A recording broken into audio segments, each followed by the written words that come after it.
sa tim problemima. Situacija je u ovoj zemlji jako teška i jako se teško živi. To naprosto svi građani ove zemlje osjećaju.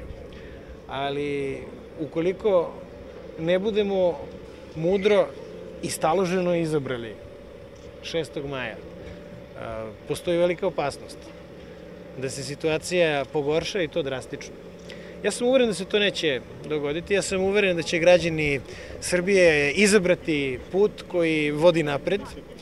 I kada je reč o ovom konkretnom kraju, ono što mogu da kažem je da iluzija je da postoje dva izbora.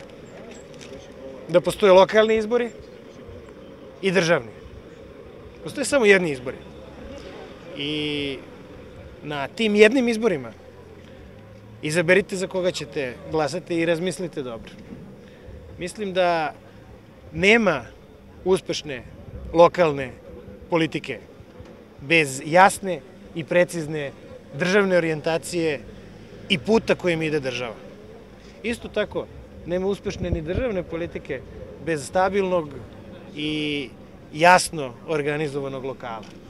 Dakle, da li za ove ili za one, to vi znate bolje od bilo koga drugog.